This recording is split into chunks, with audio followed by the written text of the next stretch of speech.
What's this, an exile you're playing? Oh, it's not an exile. No, it's Bubba's ball. Thank you. Doug Brown let that secret go last week. Okay. There you go. Jimmy, welcome. Well, I was back in the golf ball at you. I didn't lose it either. Well, you got 10 extra yards out of this, didn't you? Right. Well, my name is Jimmy Ogle. I grew up about a mile from here back in the 1950s. Went to PDS over here, and then MUS, and then to Southwestern at the time. They call it Rose College now. So, real quickly, I wasn't a good student. I talked too much, and I got in trouble all the time. So I had to do something to impress my parents. So the 5th grade basketball coach said, "Look, you're good with numbers and figures and spelling and words. Why don't you enter the 6th grade spelling bee over at PDS?" And I did, and I won. I went home that night and told my parents I'd won the spelling bee. They didn't believe me. They thought I was lying again, you know. They sent me to my room without dinner in the school. The headmaster had to call home. I went to school the next day and had to call my house and tell them I won the spelling bee. That was the last academic achievement of my life, okay? You got it. I became an all-state basketball player for Coach Peters, first one he had, 1970. Went to Southwestern, and in 1971, I scored 29 points in a basketball game as a freshman at Southwestern now Rose. And that record holds to this day, 48 years later. Unfortunately, that 29 was higher than my GPA. Got it? So I was on the 10-year plan going through college. I know some of y'all might know that feeling. I don't know. When I got over here in 1973, the tuition was $169 a semester. I could take 18 hours for $169, you know.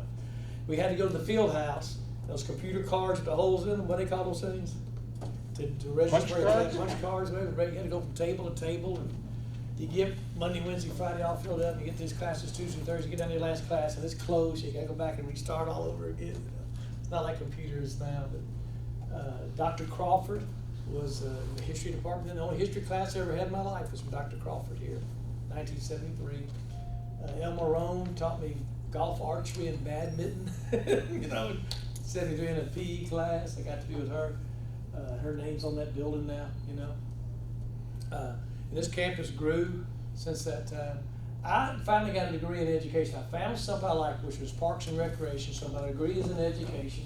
Went to the Memphis Park Commission to work in the recreation department and special events like the bicycle derby, citywide bicycle derby, or safety song and speech contest, or the Mud Fest and things like that. And got up in administration at the Park Commission, became the deputy director in 1983, and I was running the zoo and the Pink Palace and the Liberty Bowl and the golf courses, and I was having a blast. And in 1985, they asked me to go down to Mud Island, be the 4th general manager in 3 years there. I lasted 8 years there, then went to the riverboats for 5 years. Beale Street for 3, then the Smithsonian Institution called me to run the Memphis Rock and Soul Museum when it opened in 2000. It's going to be on its 20th anniversary this year, believe that. Hard to believe. And I did that, and then worked for my friend Greg Erickson in sports marketing and casino marketing. And then the first 5 years for Beale Street Landing, and then Duckmaster. So I kind of couldn't keep a job, you know what I mean? But I was very fortunate to circle around through all of downtown, lived downtown for 30 years, walked the streets. In the 1980s, when I was down there was nobody down there. When I moved into paperwork, I was the first guy there in 1986. Any of y'all born then? You were born then? Man, you were, okay. Well, My hands up. next door to me was Self's Cricket Ranch. They were incubating 30 million crickets a year for zoos and bait shops around the country. It was literally me and the crickets downtown back in their South Main area, back in the late 1980s. And it's grown a lot since then. So. I was walking around downtown those nights, throwing a ball against the wall, and started noticing manhole covers on the street and the different sizes and everything, shapes, and manhole covers. So I started taking pictures and comparing. Started walking all over downtown, from the Pyramid down to the train station, from the riverfront to Danny Thomas. And there's over 2,000 manhole covers in downtown Memphis, but there's 157 different kinds, 3 different shapes: round, square, rectangular. You're getting this down, aren't you? Yep. Round, square, rectangular. 7 different usages: gas, plumbing, electric, storm drain, sewer, traffic signal, telephone.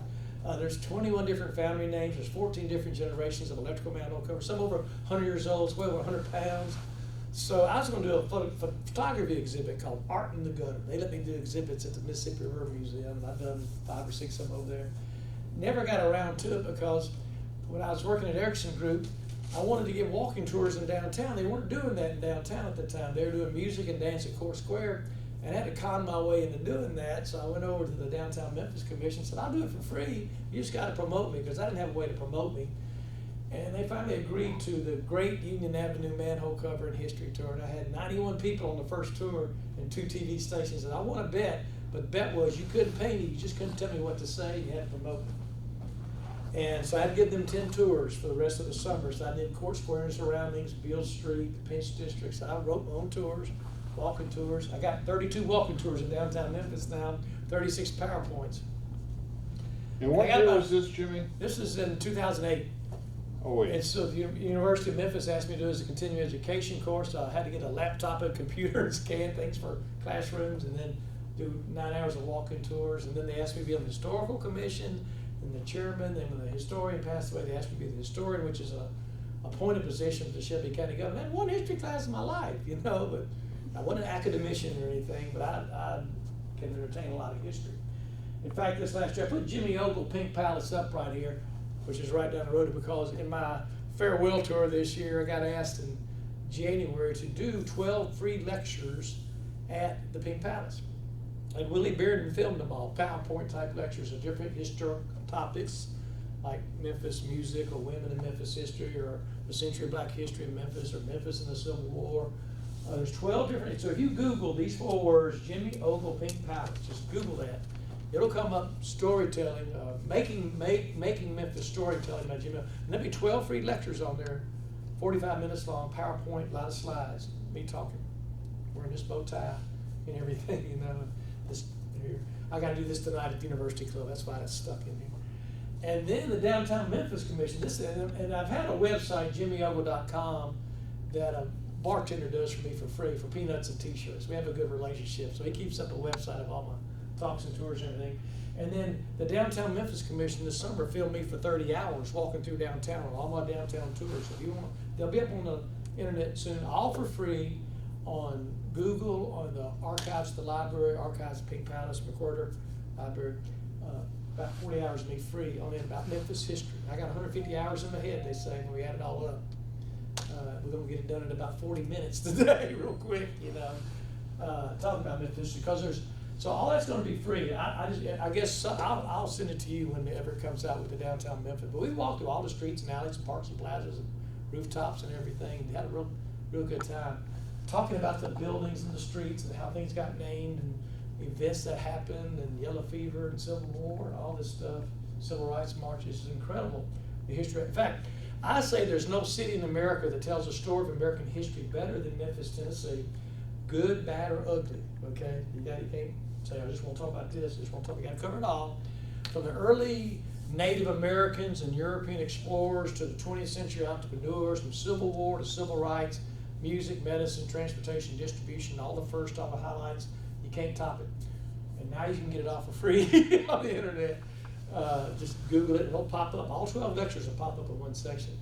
But when you think about 1541, when Hernando de Soto came wandering through from the Florida area, looking for the Pacific Ocean and gold, okay? That was his goal, coming from Spain. And he wandered around for about 2 years and got to this high area ground here where we call downtown Memphis. So this high bluff here. And he looked across. It was the spring of the year. You know how the water rises here. The Mississippi River drains 41% of the continental North America. So after the snows melt up north and the spring rains between the Rockies and the Smokies all comes down through here, it used to flood for 35 miles in that direction. He got here, all he could see was water. He thought he discovered the Pacific Ocean. He was only halfway there. They thought the Ohio River flowed into the Gulf of California, not the Gulf of Mexico. The earth was flat at the time, too, you see. So he got here, thought that. That's 79 years before the Pilgrims landed at Plymouth Rock. Think about that. Europeans were here. We're number 6 on the national. It's the first river encounter between Europeans and Native Americans in the history of our country. Memphis, Tennessee, 1541. So we're number 6 on the National Register of Historic Places for listing in our country, behind Washington, Philadelphia, Baltimore, Boston, New Orleans, and Memphis, okay?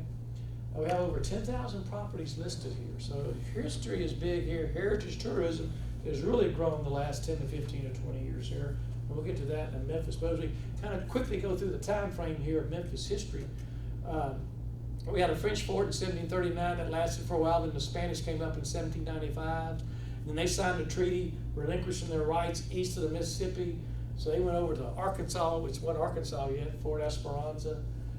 We're the third state to join the Union after the original 13 colonies in 1796.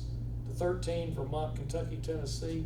But for the first 22 years we're a state, all of West Tennessee is owned by the Chickasaw Nation. Everything from the Tennessee River to the Mississippi River, that's 21 counties now.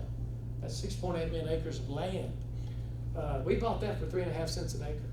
Or 4.5 cents an acre, $330,000 in 1818. Memphis gets laid out in 1819 as a real estate venture by 3 guys that lived in Nashville: Andrew Jackson, John Overton, James Winchester. Just a pure real estate venture. That area got laid out between the Pyramid and St. Jude and Peabody Hotel, Union Avenue, River to St. Danny Thomas, 1,300 acres. Laid out there, high piece of ground that didn't flood. Steamboats started coming in. And you get off a steamboat in the 1840s and 1850s, and you step down in that mud, and you go about knee deep in the mud down in the river, pull your leg out, it suck your shoe or boot out. It wasn't a friendly way to come to Memphis. And imagine having cotton down there, wagons and mules and stuff. It's just a big muddy slop. So they started bringing cobblestones in. If you'll go down there on Riverside Drive by Union Avenue, look down where the boats are docked down there, you see these old cobblestones. From 1852 to 1891, they laid over 1 million cobblestones in 40 years. The largest original cobblestone wharf left in America. And that put us on the map because there was no roads, no cars, few stagecoaches, no rails yet. The river